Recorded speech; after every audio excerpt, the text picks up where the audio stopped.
Nagaveni Achar's kitchen.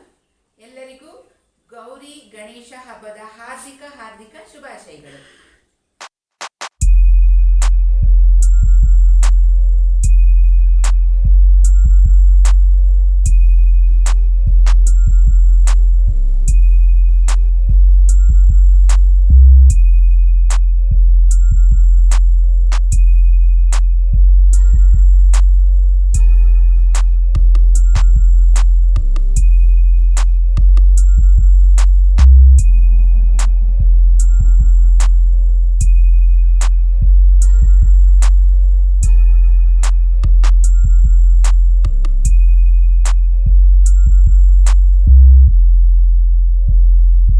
Hello friends, Gauri ಹಬ್ಬಕ್ಕೆ ಯಾವ್ಯಾವ recipes ಮಾಡಿದ್ದೆ ಅಂತ ಈ ವಿಡಿಯೋದಲ್ಲಿ ನೋಡ್ಕೊಳ್ಳೋಣ.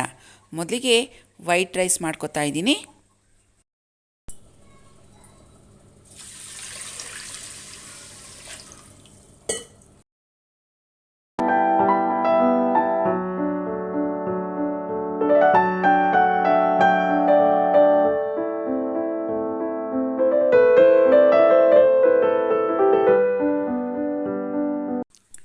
ಇದ್ಕಿದ ಅವರೆ ಬೇಳೆಯಲ್ಲಿ ಸಾಂಬಾರನ್ನು ಮಾಡ್ಕೊತಾ ಇದ್ದೀನಿ. ಇದ್ಕಿದ ಬೇಳೆ ಏನಿದೆ ಇದನ್ನು ರೆಡಿಮೇಡ್ ತರಿಸಿರೋಂಥದ್ದು. ಹಬ್ಬ ಆದ್ದರಿಂದ ಸ್ವಲ್ಪ ಬ್ಯುಸಿ ಇರ್ತೀವಿ, ಮನೇಲೇ ಮಾಡ್ಕೊಳ್ಳೋಕ್ಕೆ ಟೈಮ್ ಆಗಲಿಲ್ಲ, ಆದ್ದರಿಂದ ರೆಡಿಮೇಡನ್ನು ತರಿಸಿದ್ದೀನಿ. ಈ ಇದ್ಕಿದ ಅವರೆ ಬೇಳೆನ ಒಂದು ಪಾತ್ರೆಯಲ್ಲಿ ಹಾಕ್ಕೊಂಡು 2 ರಿಂದ 3 ಬಾರಿ ಚೆನ್ನಾಗಿ ವಾಶ್ ಮಾಡ್ಕೋಬೇಕು. ಹಿತಕಿದ ಅವರೆ ಬೇಳೆ ಸಾಂಬಾರು ಮಾಡೋದಕ್ಕೆ ಏನೇನು ಸಾಮಗ್ರಿಗಳು ಬೇಕು ನೋಡ್ಕೊಳ್ಳೋಣ. 3 ಈರುಳ್ಳಿ, 3 ರಿಂದ 4 ಟೊಮೆಟೊ, ಹಸಿಮೆಣಸಿನ್ಕಾಯಿ 10 ರಿಂದ 15, ಅರ್ಧ ಹೋಳಷ್ಟು ತೆಂಗಿನಕಾಯಿ ತುರಿ, ಬೆಳ್ಳುಳ್ಳಿ 1 ರಿಂದ 2, ಶುಂಠಿ 1 ಇಂಚ್. ಮೊದಲಿಗೆ ಈರುಳ್ಳಿಯನ್ನು ಕಟ್ ಮಾಡ್ಕೊತಾ ಇದ್ದೀನಿ.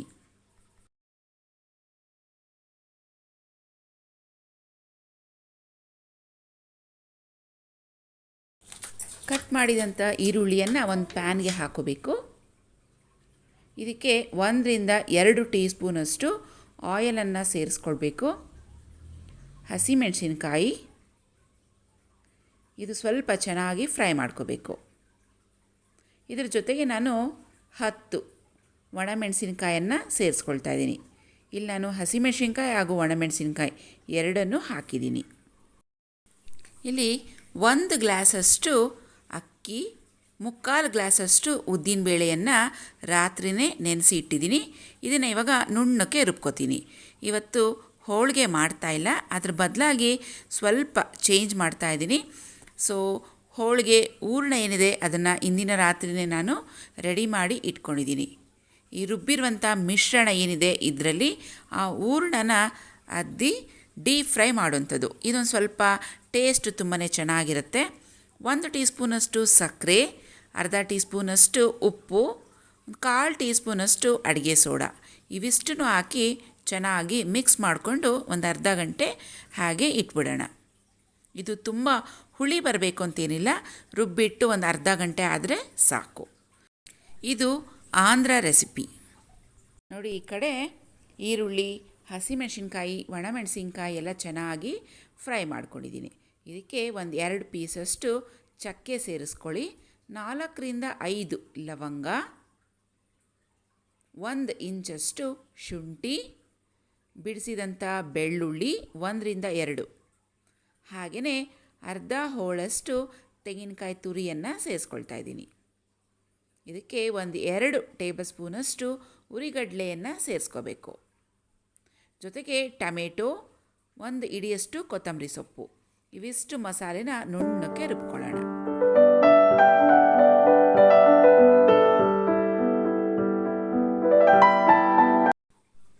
ವಾಶ್ ಮಾಡಿದಂಥ ಇದ್ಕಿದ ಅವರೆ ಬೇಳೆಯನ್ನು ನೀರೆಲ್ಲ ಚೆನ್ನಾಗಿ ಸ್ಟ್ರೇನ್ ಮಾಡಿ ಇಟ್ಕೋಬೇಕು. 2 ರಿಂದ 3 ಸತಿ ಚೆನ್ನಾಗಿ ಇದನ್ನು ವಾಶ್ ಮಾಡ್ಕೋಬೇಕು. ಒಂದು ಸ್ಟ್ರೇನರ್ನಲ್ಲಿ ಹಾಕಿಡಿ. ಈಗ ಯಾವ ಪಾತ್ರೆಯಲ್ಲಿ ಸಾಂಬಾರು ಮಾಡ್ತೀವೋ ಅದರಲ್ಲಿ ಒಗ್ಗರಣೆ ಹಾಕ್ತಾಯಿದ್ದೀನಿ. 2-3 ಟೇಬಲ್ ಸ್ಪೂನಷ್ಟು ಆಯಿಲ್ ಹಾಕಿದ್ದೀನಿ. ಸಾಸಿವೆ 1 ಟೀ ಸ್ಪೂನಷ್ಟು ಹಾಕಿದ್ದೀನಿ. ಹಾಗೆಯೇ ಸ್ವಲ್ಪ ಈರುಳ್ಳಿ, ಸ್ವಲ್ಪ ಕರಿಬೇವು, ಇವಿಷ್ಟು ಸ್ವಲ್ಪ ಲೈಟ್ ಬ್ರೌನ್ ಕಲರ್ ಬರೋವರೆಗೂ ಚೆನ್ನಾಗಿ ಫ್ರೈ ಮಾಡ್ಕೋಬೇಕು. ಈ ಒಗ್ಗರಣೆಗೆ ಕಾಳನ್ನು ಸೇರಿಸ್ತಾ ಇದ್ದೀನಿ, ಅಂದರೆ ಇದ್ಕಿದ ಅವರೆ ಬೇಳೆಯನ್ನು ಸೇರಿಸ್ತಾ ಇದ್ದೀನಿ.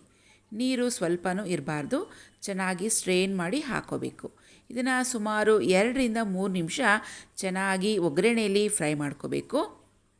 ನೋಡಿ, ಇದು ಅವರೆ ಬೇಳೆ ಏನಿದೆ ಚೆನ್ನಾಗಿ ಫ್ರೈ ಆಗಿದೆ, ಕಾಳೆಲ್ಲ ಸ್ವಲ್ಪ ಶೈನಿಂಗ್ ಬಂದಿದೆ. ಕಾಳು ಬೇಯೋದಕ್ಕೆ ಸ್ವಲ್ಪ ನೀರು ಹಾಗೆಯೇ ಸ್ವಲ್ಪ ಉಪ್ಪನ್ನು ಸೇರಿಸ್ಬಿಟ್ಟು ಬೇಯೋದಕ್ಕೆ ಇಟ್ಬಿಡೋಣ. ನೋಡಿ, ಕಾಳು ಬೆಂದಿದೆಯಾ ನೋಡೋಣ, ಚೆಕ್ ಮಾಡೋಣ. ಅವರೆ ಬೇಳೆ ಚೆನ್ನಾಗಿ ಬೆಂದಿದೆ. ಒಂದು 80% ಅಷ್ಟು ಬೇಯಿಸಬೇಕು. ಇವಾಗ ರುಬ್ಬಿದಂಥ ಮಸಾಲೆಯನ್ನು ಸೇರಿಸ್ಕೊಳ್ತಾ ಇದ್ದೀನಿ. ಮಸಾಲೆ ಹಾಕಿದ್ಮೇಲೂ ಇವಾಗ ನಾವು ಈ ಅವರೆ ಬೇಳೆನ ಬೇಯಿಸೋದ್ರಿಂದ 80% ಅಷ್ಟು ಬೆಂದರೆ ಸಾಕು. ನಮಗೆ ಸಾಂಬಾರು ಯಾವ ಹದಕ್ಕೆ ಬೇಕೋ ಆ ಹದಕ್ಕೆ ನೀರನ್ನು ಸೇರಿಸ್ಕೋಬೇಕು. ಹಾಗೆಯೇ ಉಪ್ಪನ್ನು ಸೇರಿಸ್ಕೊಳ್ಬೇಕು. ಒಮ್ಮೆ ಇದನ್ನು ಚೆನ್ನಾಗಿ ಮಿಕ್ಸ್ ಮಾಡಿಕೊಂಡು ಚೆನ್ನಾಗಿ ಕುದಿಸೋಣ. ನೋಡಿ, ಇದು ಬೇಳೆ ಹೋಳಿಗೆಗೆ ಮಾಡುವಂಥ ಹೂರಣ. ಇದನ್ನು 1 ದಿನ ಹಿಂದೆಯೇ ಪ್ರಿಪೇರ್ ಮಾಡಿ ಫ್ರಿಡ್ಜ್ನಲ್ಲಿ ಇಟ್ಬಿಟ್ಟಿದ್ದೀನಿ. ಇದನ್ನು ಚಿಕ್ಕ ಚಿಕ್ಕ ಉಂಡೆಗಳಾಗಿ ಮಾಡ್ಕೊಳ್ಳೋಣ. ಮೈದಾ ಹಿಟ್ಟಿನಲ್ಲಿ ನಾವು ತಟ್ಟಿ ಹಾಕ್ತೀವಲ್ಲ, ಆ ಥರ ಇವತ್ತು ನಾನು ಮಾಡ್ತಾಯಿಲ್ಲ. ಅದ್ರ ಬದಲಾಗಿ ನ್ಯೂ ವರ್ಷನ್ ಮಾಡ್ತಾಯಿದ್ದೀನಿ. ಸೊ ಹೋಳಿಗೆ ನಮ್ಮ ಮನೇಲಿ ಯಾರೂ ಹೆಚ್ಚಿಗೆ ಇಷ್ಟಪಡೋದಿಲ್ಲ, ಆದ್ದರಿಂದ ಸ್ವಲ್ಪ ಈ ರೆಸಿಪಿನ ಚೇಂಜ್ ಮಾಡಿದ್ದೀನಿ. ಈಗ ಬೀನ್ಸ್ ಪಲ್ಯ ಮಾಡ್ಕೊಳ್ಳೋಕ್ಕೆ ಒಂದು ಚಿಕ್ಕದು ಕುಕ್ಕರ್ ಪ್ಯಾನ್ ಇಟ್ಟಿದ್ದೀನಿ. ಇದರಲ್ಲಿ 1-2 ಟೀ ಸ್ಪೂನಷ್ಟು ಎಣ್ಣೆ, ಸ್ವಲ್ಪ ಸಾಸಿವೆ ಹಾಗೆಯೇ ಸ್ವಲ್ಪ ಕಡಲೆಬೇಳೆಯನ್ನು ಹಾಕ್ಕೊಂಡು ಫ್ರೈ ಮಾಡ್ಕೊಳ್ಳೋಣ. ಇದಕ್ಕೆ ಸ್ವಲ್ಪ ಕರಿಬೇವು ಹಾಗೆಯೇ ಸಣ್ಣದಾಗಿ ಕಟ್ ಮಾಡಿರುವಂಥ ಈರುಳ್ಳಿಯನ್ನು ಸೇರಿಸ್ಕೋಬೇಕು.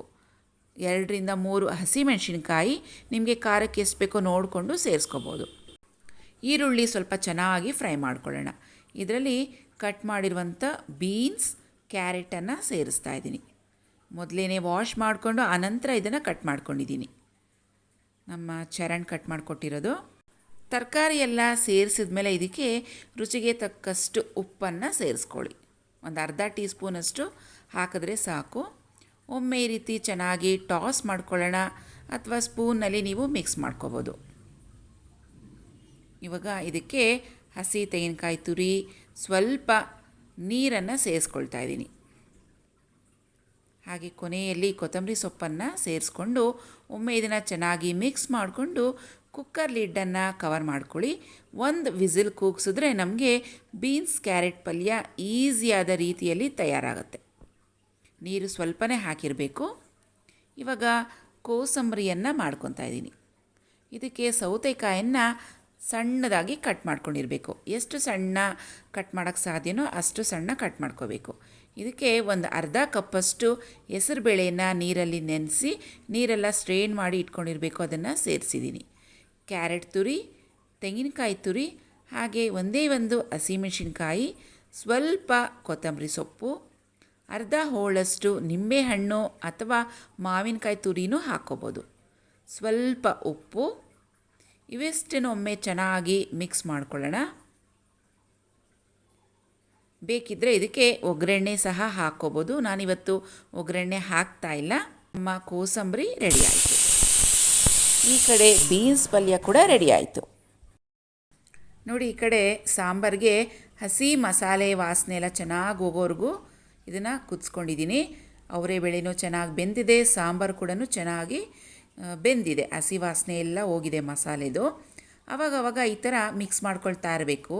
ಇದು ಹಿದ್ಕಿದ ಬೇಳೆ ಆದ್ದರಿಂದ ಸ್ಟೀಲ್ ಪಾತ್ರೆಯಲ್ಲಿ ಮಾಡ್ತಾಯಿದ್ದೀನಿ. ಸ್ವಲ್ಪ ಸೀದೋದಂಗೆ ಆಗುತ್ತೆ, ಆದ್ದರಿಂದ ಇದನ್ನು ಅವಾಗವಾಗ ಚೆನ್ನಾಗಿ ಮಿಕ್ಸ್ ಮಾಡಿಕೊಳ್ಳೇಬೇಕು. ನಮ್ಮ ಹಿದ್ಕಿದ ಅವರೆ ಬೇಳೆ ಸಾಂಬಾರು ರೆಡಿ ಆಯಿತು.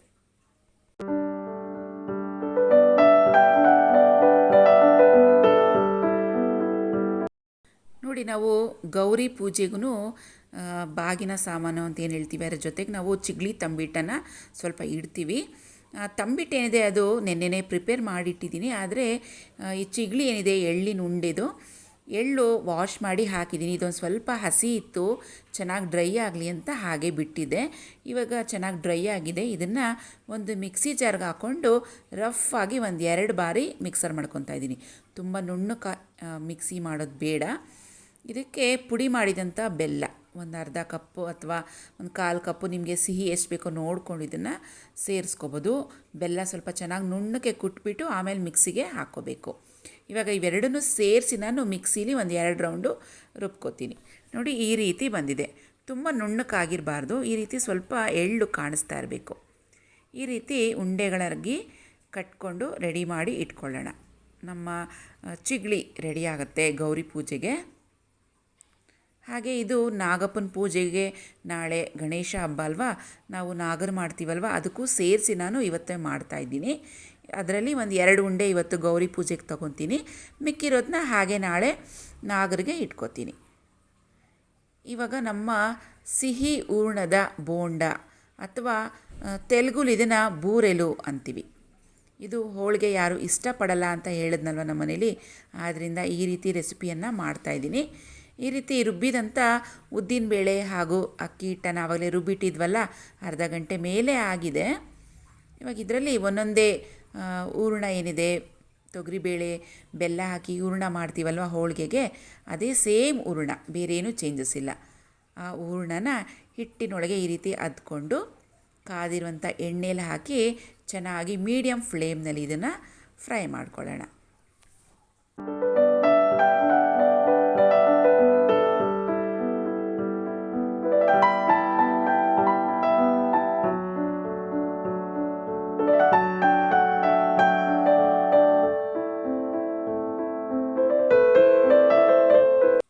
ನಮ್ಮ ಹೂರ್ಣದ ಸಿಹಿ ಬೋಂಡ ಅಥವಾ ಬೂರೆಲು ಅಂತೀವಿ ರೆಡಿಯಾಗಿದೆ. ತುಂಬಾ ಚೆನ್ನಾಗಿರುತ್ತೆ. ನೀವು ಒಮ್ಮೆ ಇದನ್ನು ಟ್ರೈ ಮಾಡಿ.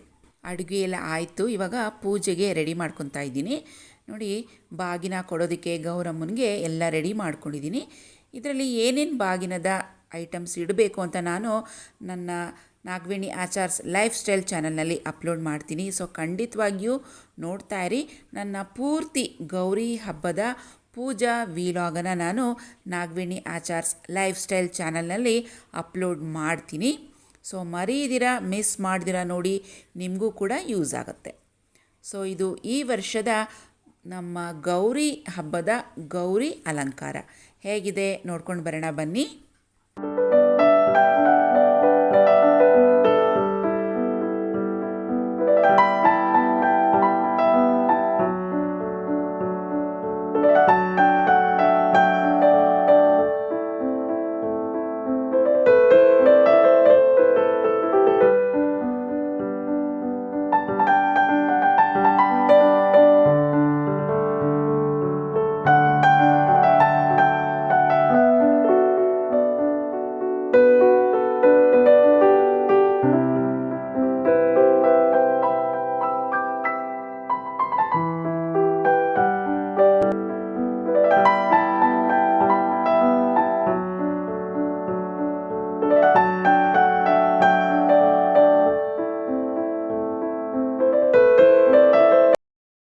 ಮತ್ತೆ ಭೇಟಿಯಾಗೋಣ ನಮ್ಮ ಮುಂದಿನ ವಿಡಿಯೋ ಗಣೇಶ ಹಬ್ಬದ ಅಡುಗೆ ವಿಲಾಗ್, ಹಾಗೆಯೇ ಗಣೇಶ ಹಬ್ಬದ ಪೂರ್ತಿ ಪೂಜಾ ವಿಲಾಗನ್ನು ನಿಮಗೆ ಅಪ್ಲೋಡ್ ಮಾಡ್ತಾಯಿದ್ದೀನಿ. ಸೊ ಮರೀದಿರ ನಮ್ಮ ಎರಡೂ ಚಾನಲನ್ನು ನೋಡ್ತಾ ಇರಿ. ನಾಗವೇಣಿ ಆಚಾರ್ಸ್ ಕಿಚನ್ ಚಾನಲ್ ಹಾಗೆಯೇ Nagaveni Achar's life style channel. ಅಲ್ಲಿವರೆಗೂ ಬಾಯ್ ಫ್ರೆಂಡ್ಸ್.